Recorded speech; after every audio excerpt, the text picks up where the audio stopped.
Hey guys, Andrew here for Nextrift, and Samsung just launched the brand new Galaxy A80 in Bangkok, Thailand, and it is perhaps the Korean company's most exciting mid-ranger yet.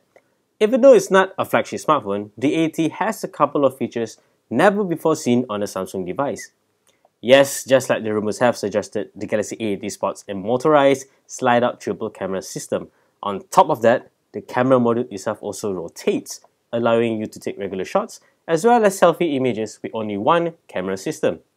It's definitely a unique approach, but beyond this, is the Galaxy A80 any good? Let's find out. Thanks to the implementation of the slide-out camera, the Galaxy A80 does not need to make space for the front-facing camera. So you're basically getting a display without any hole punch cutout or a notch. Samsung calls this simply as the new infinity display. There is still a bit of bezel at the bottom of the Galaxy A80, but it is minimal enough to retain the phone's sleek appearance. As for the display quality itself, it's really quite good. The A80 features a large 6.7-inch 2400 by 1080 Super AMOLED display, which is bright, vibrant, with very deep blacks. It's what we've come to expect from an AMOLED panel, so rest assured you are getting a high quality screen with this phone. Build quality of the A80 is also surprisingly good for a mid-range smartphone. It has quite a nice heft to it, and the metal frame is nice to the touch. And I'm not entirely sure if the back panel is glass or polycarbonate, but it does feel really premium. In fact, I'll go as far to say that it looks and feels like a proper flagship smartphone, even though it's only a mid-ranger. Powering the Galaxy A80 is Qualcomm's brand new Snapdragon 730 chipset, which is the chipmaker's most powerful upper mid-range SoC right now. Based on my short time with the A80, it does feel plenty responsive and quick. Of course, the responsiveness of the A80 can be attributed to the lightweight and polished nature of One UI.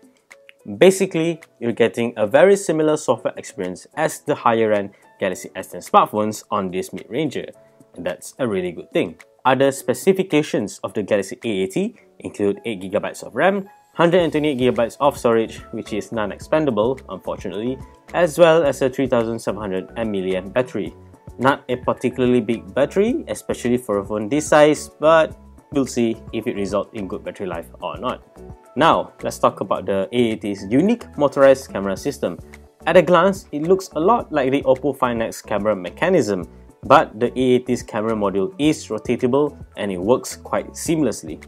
Yes, if you remember, the Oppo N1, which was released way back in 2013, also featured a rotatable camera, but Samsung's implementation is quite different. In the camera app, all I need to do is to activate the front-facing camera for the camera system to slide out, and the module itself would rotate accordingly. This happens pretty quickly and it never felt slow every time I activated the mechanism. Interestingly, once the camera system is up, I can push down on it to disable it. But if I were to pull it out, it would always return back to its original position. Needless to say, I wouldn't encourage doing this, but it's still worth noting. Okay, it's time we get to the Galaxy A80's triple camera setup. Made up of a 48MP f2.0 primary shooter, an 8MP f2.2 ultra-wide camera, and a 3D depth sensor, the camera system can take reasonably good shots. It can transition between the normal and wide-angle shooting mode quite quickly, and there isn't too much shutter lag either. As for the camera performance as a whole, it does seem quite promising. It can take good pictures in ideal lighting, obviously, and even in low light conditions, it doesn't seem to be that bad either. Of course, I do need to take more shots with the phone and spend more time with it to see if it has great or mediocre camera performance. The Samsung Galaxy A80 is easily one of Samsung's most promising mid-ranger yet. It's the first Samsung device to spot the unique camera mechanism, and the phone as a whole feels really refined and premium. But just how attractive of a smartphone the Galaxy A80 will be is entirely dependent on how much it will cost. Samsung has not detailed the pricing of the phone yet, but it is expected to be available in Malaysia by the end of May or early June 2019. Mid-range smartphones are getting increasingly better day by day, and the A80 may just give other premium smartphones in this segment a run for their money. But in order to do that, Samsung has to absolutely price the A80 right, especially in the price-sensitive market like Malaysia.